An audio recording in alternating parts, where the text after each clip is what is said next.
Welcome to the Top Advisor Marketing Podcast, brought to you by ProudMouth. I'm your host, Matt Halloran. Being your own loud is not new to marketing, but the mindset, strategies, and resources to help you get there are evolving faster than this industry is keeping up. It is time to find a new perspective on what works, why, and how to move your business forward. Listen as I interview guests to help you learn from them how to be your own loud. Let's get to the show. Hello and welcome to another Top Advisor Marketing Podcast. There are times where you get a chance to meet somebody and there's just something there and you're like, you know what? I don't really understand why that is, but you'd be surprised how some of it can actually be planned for, prepared for, set in advance, and actually planted in the seed of the person's mind that you're trying to build a relationship with, because there's technique involved with this. And what I'm really talking about is experience, the experience that you have with people. And I had this experience. So Dennis Moseley-Williams is the guy who we have on our show today. And we met on LinkedIn or something. Dude, do you remember how we met? I've been aware of you for a while, man. I was a fan, so let me make that clear. I like the stuff you do, and it was our mutual friend, Jen Goldman. Yay, Jen Goldman. I love Jen Goldman. Okay, great. I love Jen Goldman. I love Jen Goldman more than you love Jen Goldman. You probably do. I don't know. We could fight for that. But her brain is fascinating, by the way. I have never met anybody who thinks like her, and that is one of the most exceptional things. But so Jen introduced us, and then we connected on LinkedIn, and then we had a pre-call like we always do for these podcasts. And one, I love your energy, brother. You know, it's nice to meet somebody else who's as spastic as I am. And I just freaking love that about you. But what I really love about you is that you are trying really to disrupt the industry. And not only are you trying to disrupt the industry, you're actually doing it. So, okay, everybody. So here's the deal. We're going to make sure that we have all these links in the show notes. Number one, you have to follow Dennis Moseley-Williams on LinkedIn. We're going to make sure that we have his LinkedIn profile there. And you have to go to his website, which is, I've got it right here. It's seriousshift.com. And we're going to make sure we're going to talk a little bit about that. Okay, so here's the deal. I'm quoting you directly here. Oh. Yeah. Well, it makes. I was young and I needed the money. Okay, go ahead. Well, not only that, dude, but I might not actually be quoting you directly here. But you say, wow. This is alliterative, by the way, this quote that I'm reading for you. I don't know if you purposefully made this difficult for somebody like me to say. The future of financial services isn't financial. What do you mean by that? Where are you going? What is the shift that you are so passionate about? What I'm getting at is that, as we all know, the financial services industry is heavily commoditized. Goods and services and financial advisors, et cetera, are available everywhere, physical, digital. Somebody used on a call with me today, fidgetal. I started laughing, and then they didn't laugh. Oh, no, that's funny. A little awkward. That's all right. Okay, so frankly, what I'm saying is selling excellent investments and advice and services, it's not enough. Investors are looking for something else. Clients are looking for something else. So what the heck are they looking for? What are they looking for? They are looking for assistance in achieving their personal aspirations. Okay. They want to live a life less ordinary. Right away, let me frame it this way. Financial advisors have to stop helping people retire from something and instead retire to something. Shift away from products and services. They're important. Let me be very clear. If you don't have good returns, you're in trouble. If you don't have good products, you're in trouble. It doesn't matter what business you are. If your service is terrible, you can't build an experience. Experience is separate from service. I'm saying the future of the financial services industry is in guiding your clients to achieving their aspirations. The investments and advice is simply subsumed up into that. This sounds touchy-feely though, bro. And this is one of those things where you're making some people uncomfortable immediately. Well, for 49 years, almost 50, but I've been making people uncomfortable at this 56-year-old level. Yeah. How about let's agree to this? I know what you're saying, and I know that. So thanks for saving me. Let's agree that on one extreme, there's a broker, just like we think of them, buy, sell, chomping cigars and pinstripe suits, you know, the caricature. Yeah. And on the other is someone that we're going to call a life coach. Sure. Okay. Can we all agree that somewhere in the middle, There's a happy place to be. And this is what I prefer. Advocate. An advocate is a person who publicly champions a cause or a policy. So where I'm going with this is the future of financial services isn't asking people to buy from you. It's giving them something to buy into. Who are you helping your client become? And if that makes you uncomfortable, I could be so nasty with my joke here. Well, how does going under make you feel? And no, that doesn't mean that everybody has to. In fact, if the idea of being touchy-feely makes you uncomfortable, the last thing I would suggest you do is try to be touchy-feely. Yes. At the heart of experience is authenticity. Somebody is listening and loving everything I'm saying right now. I'm on their frequency. Oh, but there's lots of people who do, and there is a serious shift in the industry. But someone else is listening right now, and they're wondering, is this guy for real? Yeah. To successfully stage experience at the heart of the what we call the experience economy, it's two things. One is authenticity. The other is generosity, a desire to share it. So listen, everybody listening, this would be the question I'd ask you over a coffee. I'd say, okay, we all know what you do, and that's the services. As you perfectly pointed out, teeing up our conversation, experience is how you do it. And what that means is people are willing to pay a little bit more for it, but only for a little while. Okay? This is the next question I want everyone to chew on. This is the whole podcast, frankly. What's the consequence of being your client? How am I affected and impacted by your presence, by you being in my life, by what you're asking me to buy into? How will I finish this sentence? Matt, just before I go here, this, another great meeting and thank you. And you're just so wonderful and all the great stuff. But listen to me, man. Just so you know, as I reach out and shake your hand, I say, hey, man, Matt, if it wasn't for you, I wouldn't even know about this, or I wouldn't be doing this, or I wouldn't live like this. If your client, would it be the worst problem you had if your client literally said to you, no, man, I think you might have saved my life. No, don't friggin' tell anybody that. I'm a very serious money guy. I don't want anybody knowing that I love people that aren't even related to me. It wouldn't hurt. Yeah.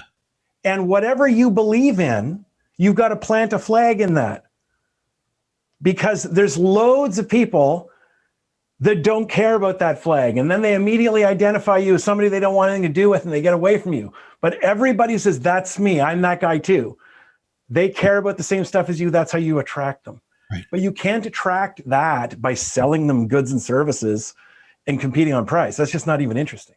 No, and it's a failing business model. But where do people begin on this? I mean, is step one that you have to give yourself permission, or is it that you have to plant the flag? Help me understand and help our audience understand how you begin this serious shift process. Well, I think the first is to understand the difference between service and experience. Okay. Which simply put is this. Services are designed and intended to make it really easy on you. We don't want to frustrate the client. We want to make it frictionless and smooth and simple, right, fast and efficient. Experience is intended to create two things. First is a memory. Like what the hell is experience anyway? It's any moment that can be teeny, teeny, tiny. The first time, like the smallest little thing, it can be huge. The day you got married. It can be little. What it feels like to walk into the lobby of your financial advisor's office. What somebody says to you when they open the door.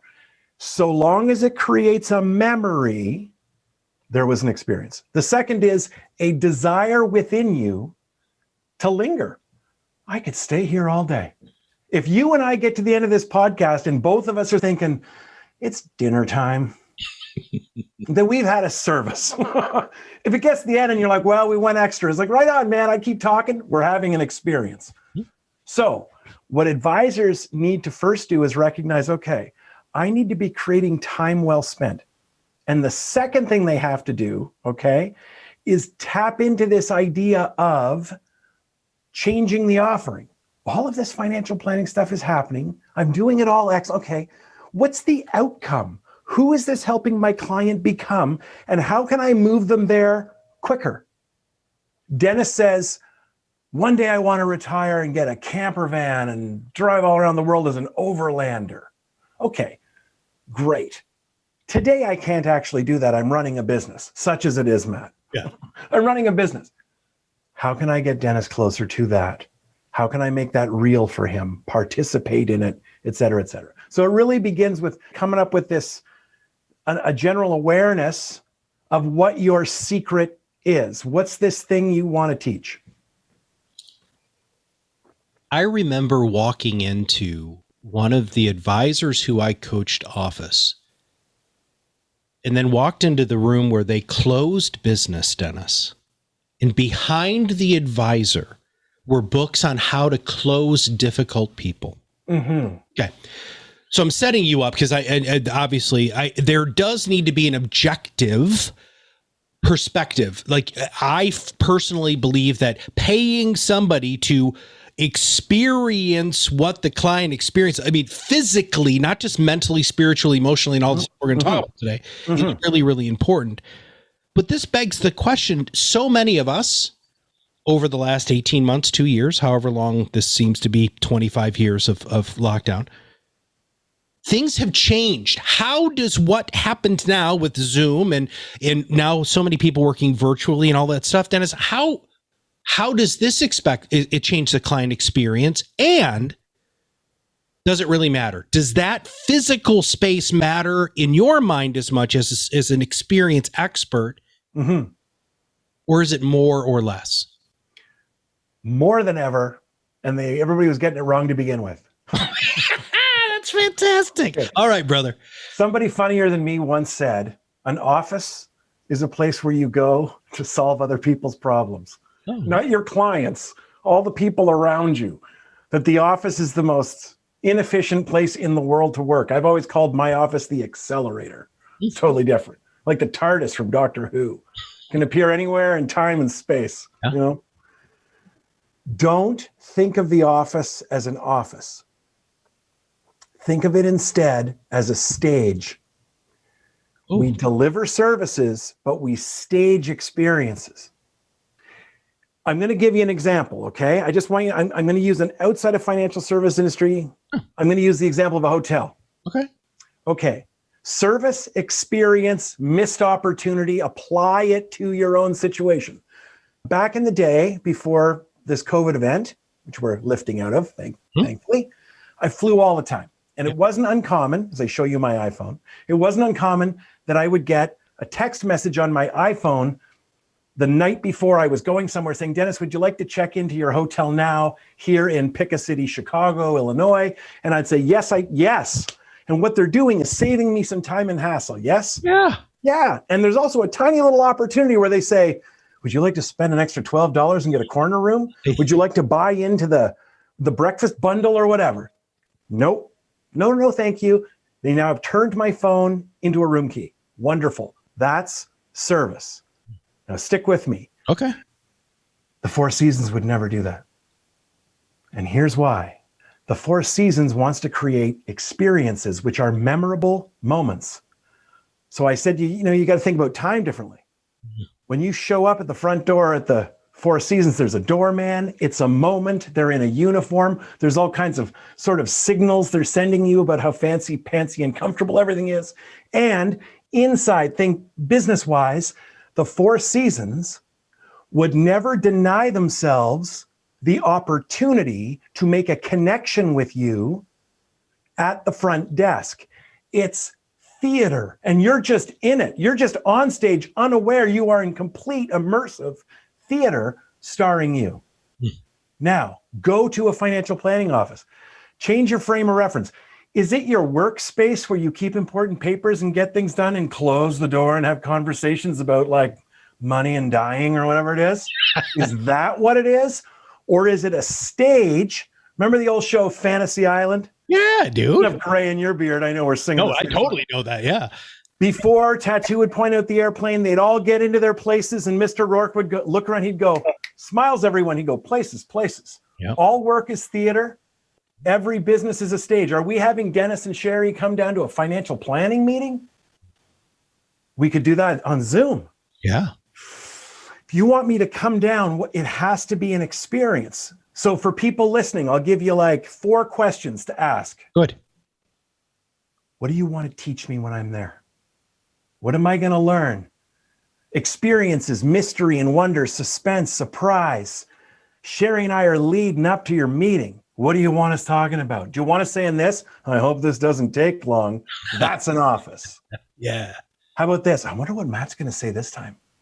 I know, I love seeing him. He's so like, and this is an impression, comfortably off the wall.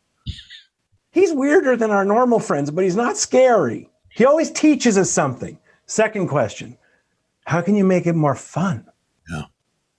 One of the impressions, I keep using this word, that I like to make is that I'm serious, but I'm not serious. Meaning I know my stuff, but I'm fun.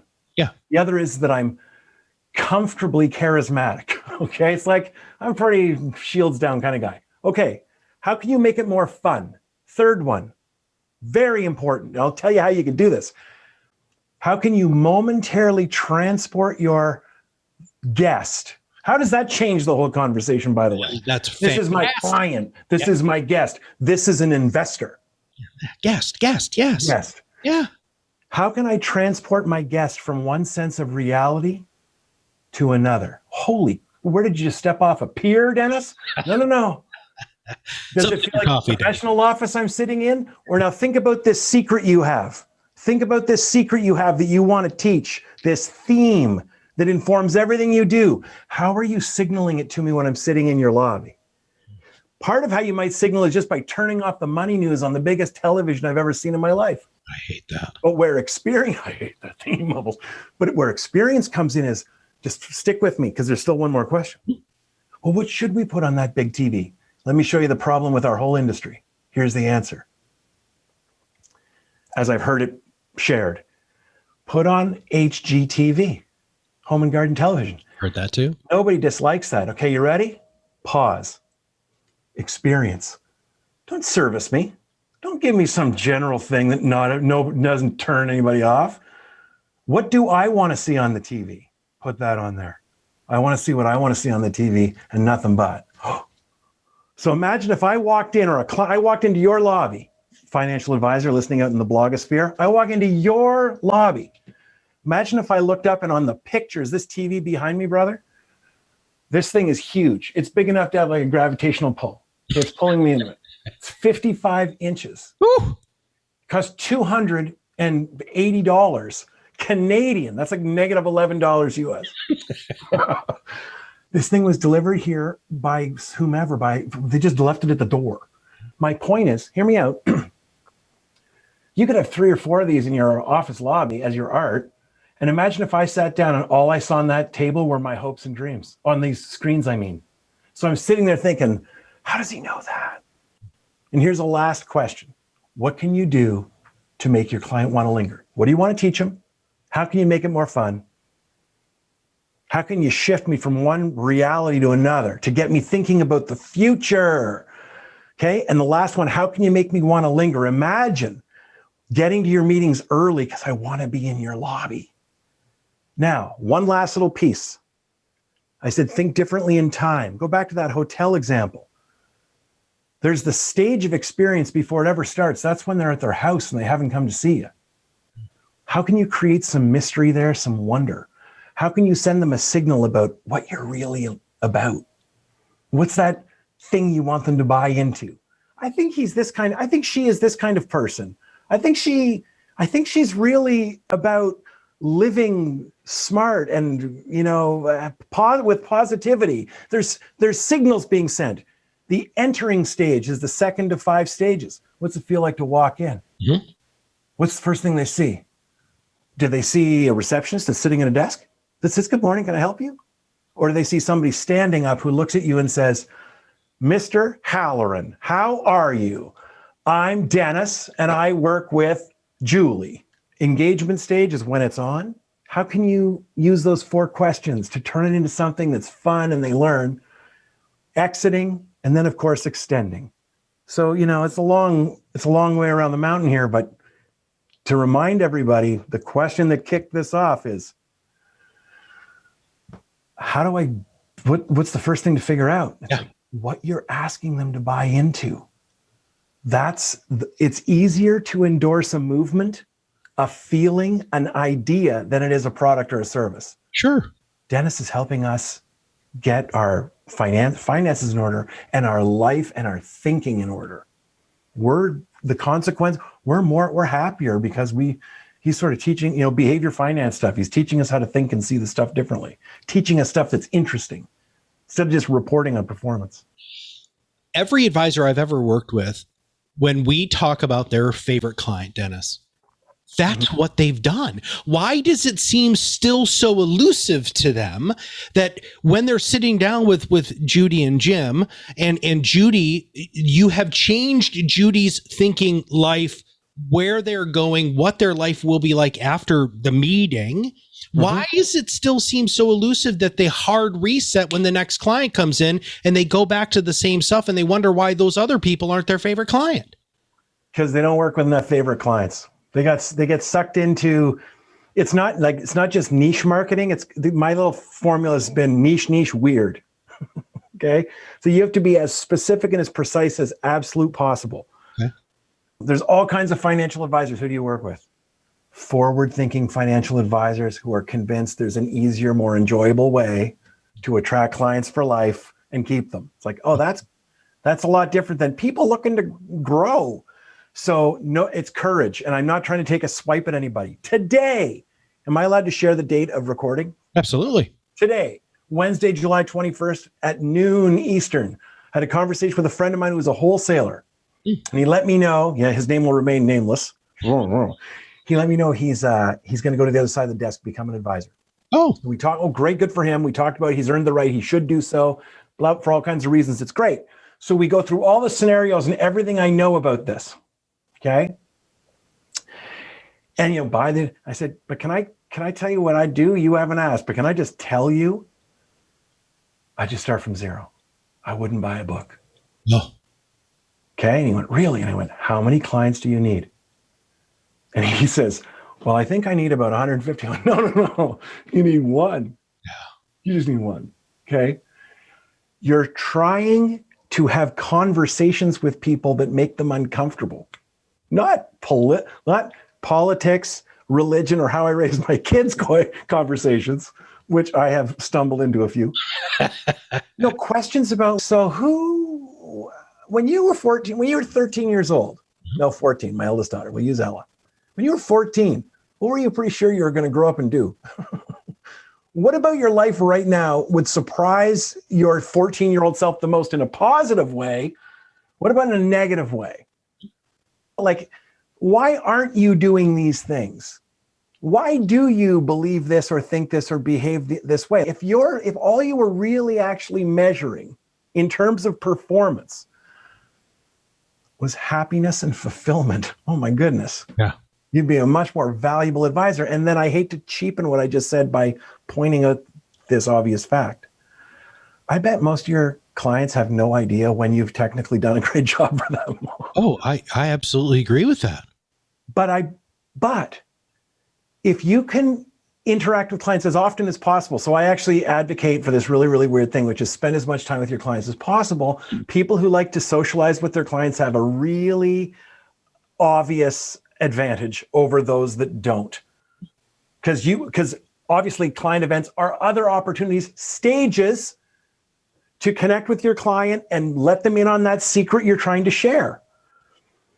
So I could go on about this stuff. I have to rewind something here because I'm struggling with something that you said, which is okay. So I love it when I land in a city and I get a text message or a thing from my hotel that asks if I want to check in early or, hey, you just arrived or anything like that. And I push that button. Now, is that an experience? No. Is it a service? Yes. Am I grateful for it? Absolutely. And can you use technology like that, Dennis? to enhance the experience and also provide great service. Yes. Okay. And we're only getting started. And there's a reason why this is a really awesome question, which is this. Only use experience to make things memorable. Okay. Okay. If you use, I meant to say technology, only use technology to make things memorable. I hope I said that. It's late in the day where I am, and I've been drinking at my desk all afternoon. Only use technology to make things memorable. And, okay, that's the first part. The second is whenever you use technology to make something more simple, that's only half the step. Let's say you figure out that using an iPad, I was looking for an iPad, as though you've never seen one. This is an iPad, Matthew. Let's say you figure out that clients are more apt to fill out a questionnaire of some kind using an iPad because it's push button instead of a pen and paper, and it's gamified, it's fun, you can play with it. Okay, cool. Then use it. Having said that, all you've done is save them time. If you can somehow add something that turns that into an experience, that would be better. Only use technology if you can use it to make things memorable, such as putting on something like, oh my goodness, how did you get this picture of my cottage off the internet and put it on the big TV for me to see in your office? That's an example, okay? Where advisors, I feel, are in peril is they think that they're in a competition with each other on efficiency and that technology is going to do it. So I'm going to use Google as my scary monster in the room here. Google knows everything about you. They know, and I'm not trying to be too cheeky, all your fantasies. All of them, even the ones you wouldn't tell your best friend. You've typed it all in. They know it, okay? They know, I'll use me as an example. They know I'm looking at trips to Italy. They know I've been interested in passenger trains recently. As I think about these long train journeys, 14 months in the house, I'll do that to a guy. They know you're looking at cars. They know you're looking at your money. Google technology can take all of that information and create for you an unbelievably personal experience. Now, hear me out. What's going to surprise advisors? And they'll say, I heard this on that top advisor marketing thing. This guy said this a few years ago. You'll bump into one of your old clients that you were sorry to lose. And what they're going to tell you is, and I got to tell you, Matt, and I don't want to hurt your feelings, but Jim and I, we must have spent 4 hours online the other day with our online experience because it's so fun, because they'll use tech to make it possible for you to play and visualize. And I realize we're getting a little sci-fi here, but not really. How far are we away from financial advisors, bricks and mortar or otherwise, using virtual reality in their planning meetings? Absolutely. Not very far. So just imagine that, like, I'm talking like Google knows, I'll just keep using you. Google knows that you don't ever, in all the history of them paying attention to you, now they're studying all your data, you've never once looked at anything financial until after 2:30 in the afternoon. They know that.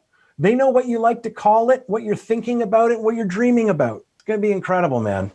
It's going to be incredible. I had many years ago an advisor in Fort Wayne, Indiana, who, when his clients would walk in, there was a name placard that said, "Welcome, Mrs. Jones."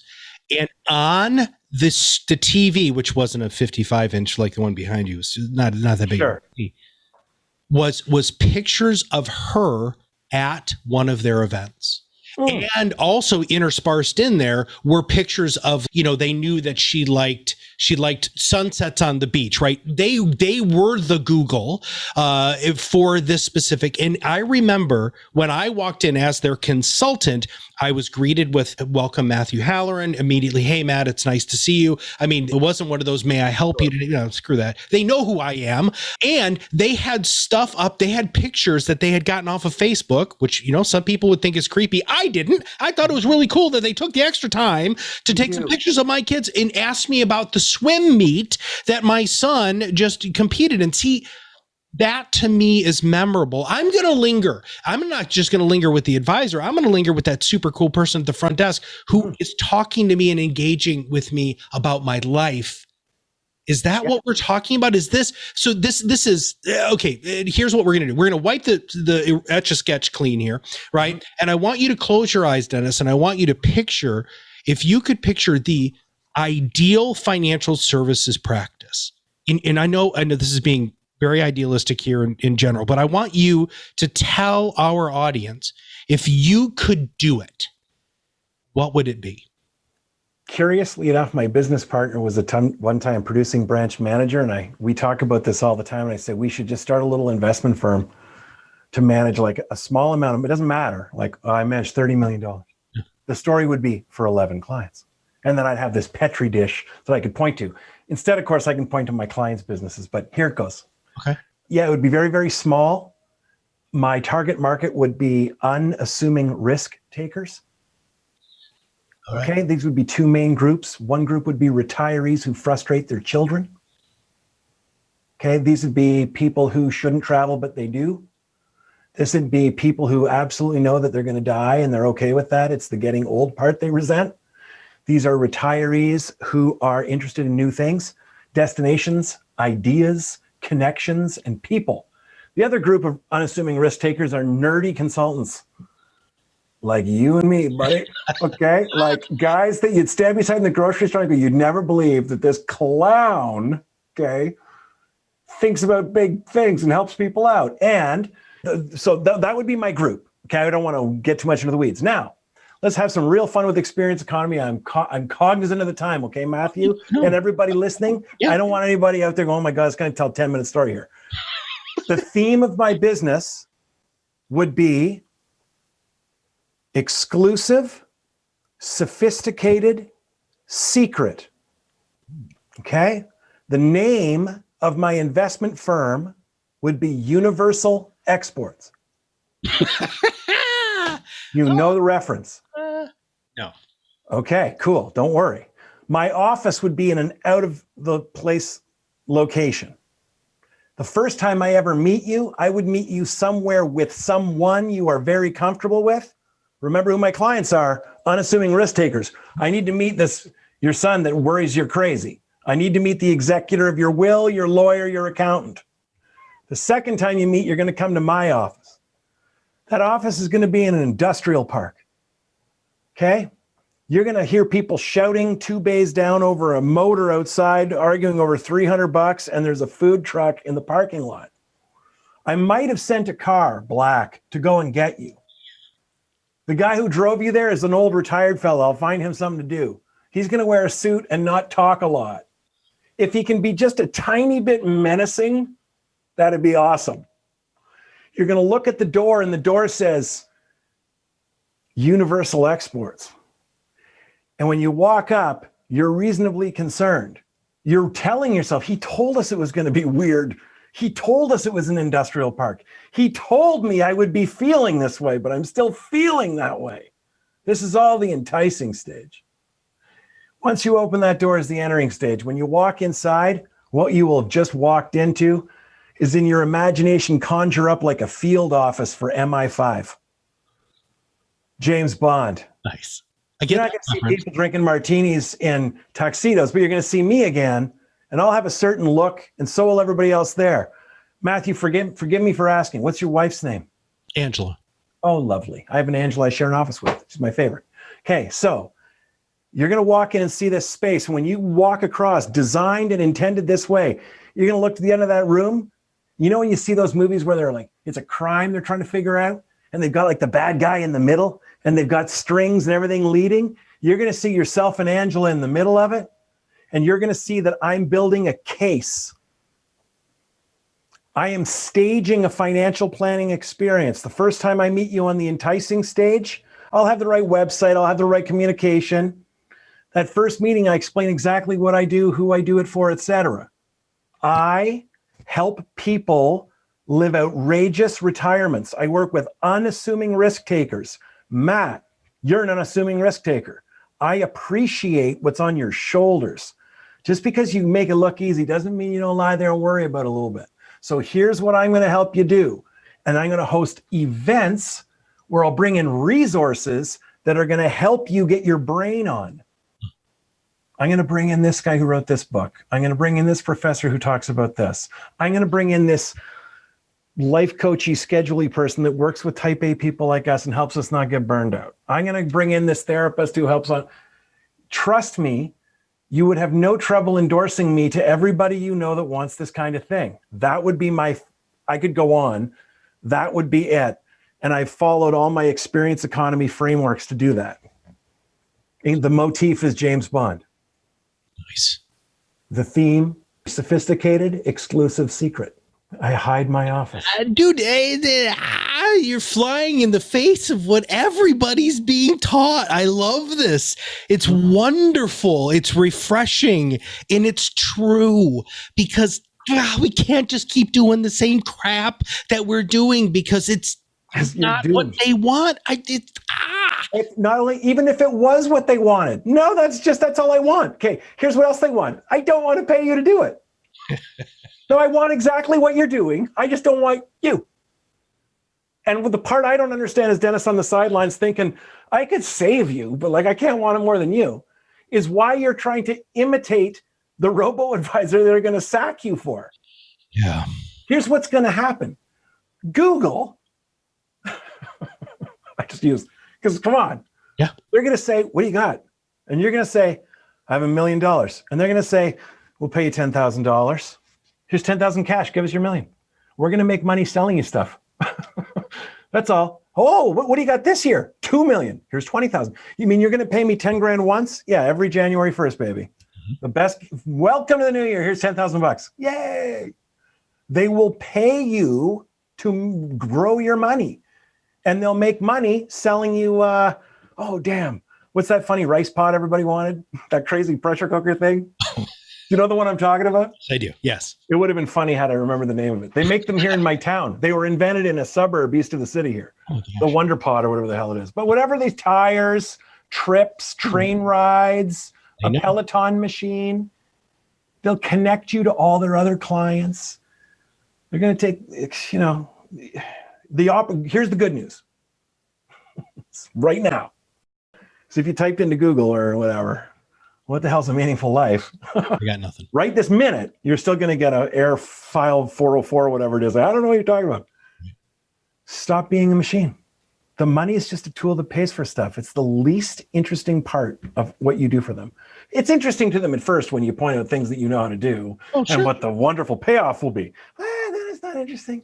Then it's just what they can get everywhere else. And there's always somebody whispering and chirping. Blah, blah, blah, blah, blah. There's two kinds of loyalty. There's the loyalty of connection and identity.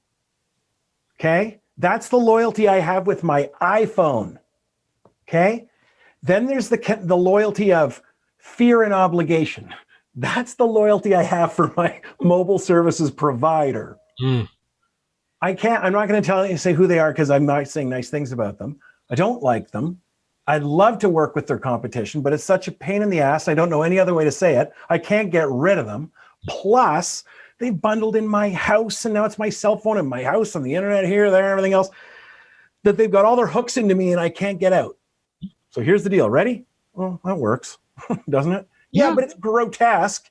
But yeah, it works. Okay, let's go back to the other kind of loyalty. And that's the loyalty of connection and identity. That's all the stuff I believe about Apple. And how we see the world the same way. And I also, part of my love of this specific phone is this. I believe it's changed the way I live and work and am. It's changed me as a person. Okay, this is for everybody listening who has a Samsung Galaxy. I know, it's better. I get it, okay, I get it. All right, I get it. Now just hear what I'm telling you. I don't care. And that's the loyalty you want to have with your clients. Geez, you're working with a guy. Can I just pick a firm? You're working with a guy at, you're working with a planner. Oh, you don't buy stocks? You're just in those mutual funds? Yeah, no, we bought Microsoft. We're crushing it with Microsoft. You're in a tech fund. Those fees, those this, those that. If you don't have the loyalty of connection and identity, that's going to wear a guy down, a person down. I beg your pardon for that. That's going to wear a person down. What you want them to say is, Matt's my iPhone. I don't care. I love him. I don't care. I'm loaded. I'm way ahead. I'm updated. I got more than I'm ever going to need. Life is beautiful. And if it wasn't for Matt, I wouldn't know about this. Matt makes my life a better thing, a better place to be. Okay. So, man, you just really teed me up for this. So how do you help people do that? I mean, honestly, you just like I'm stepping up to the plate. I'm about to help you hit a home run here. There is no possible way that this podcast isn't going to resonate with a whole bunch of people who want this. They didn't even know it was possible 37 minutes ago when we started this thing, but now you have opened your eyes. They want to be that iPhone. They want to be that true connection. What do they do? How do you help them? Tell me what that looks like. They've pulled their car over and they're wiping a tear away. That's what I hope they're doing, yeah? I never thought this was going to happen to me, man. On a Tuesday. I'm always touchy on a Tuesday. Well, the smartest thing everybody should do is just go to seriousshift.com. There's lots of ways. Okay. We have a wonderful community that we're building. It's sort of in beta right now. It's there. We're having a monthly call. Come and join us in the green room. You can see the sign behind me. And there's e-courses. I don't want to turn our beautiful conversation into a sales pitch. How about this? Come on, everybody. We'll send them to the website. That's ways. The answer is there's all kinds of ways. And if you want to know, let's talk about it. We can have a great conversation. It's almost like something I'd like to say to you is it's that line between push and pull. That's the wonderful thing about this beautiful podcast is there's a whole bunch of people that turned it off 17 minutes ago. Yeah. Yeah. It's not you. It's me. I don't like that guy. Not this week, Matt. I don't like that guy. But everybody else who stuck around, it's a wonderful way. Oh, geez, I want to know more about this person. They reach out. Then it's on me. Does your website make sense? Is it? It's like, yeah. All that stuff is there. And I love talking. Well, I also think that people need to follow you on social because I love your comments. I love what you're posting. And I'm not trying to turn this into a sales thing. I just wanted you to give people hope. I know, man. I didn't want to find a way to do this. And you can be the purveyor of them finding a way to have a different financial services practice and in turn a different life and a better one at that. I definitely have a secret, which is I know something that fixes every problem a financial practice has. I know it. I know that secret. And I've got lots of different ways to teach it and share it. And it's fun. It's natural. It makes sense. And you just learn it once. That's it. It's like snowboarding. You just have to get it once. Then you're off to the races, man. Yeah. Yeah. Thanks, dude. Not only was this fun, I knew this was going to be fun, but I really came into this really almost with the eyes of a child. I did that purposely with you. Like sometimes I'll do a lot more prep, but I remembered our call and I just remembered your energy. And then, so for everybody who listens to this, we actually are a highly structured organization. And so we sent a pre-record form out to Dennis and he filled it out. And I was looking at how he answered some of the questions and I'm like, oh, this is going to be so much fun. And it has been, dude. You've been a great guest. I knew you were going to be a great guest. Thank you very much for your thought leadership. Thank you for being a disruptor. Thank you for doing what you do to help make a serious shift within financial services. Hey, you too, man. You're connecting people with ideas and other people. You're doing everybody a tremendous service. And honest to goodness, it was a pleasure to get invited and to get to meet you and do this. So thank you. And thanks to everybody for listening. Wonderful, wonderful time. If you have not subscribed to the podcast, do. And I know even if some of you were hesitant and almost turned this off at one point, that you know somebody who needs to hear this because you know that advisor who maybe is on the fringe, who really needs to have somebody who's going to allow them to really embrace the fringe. And finally, you have to do something different. The commoditization that we always hear about, the fee compression that we always hear about, there is a simple solution to it, which is you just have to change everything. And with that, for Dennis and all of us here at ProudMouth, we'll see you on the other side of the mic.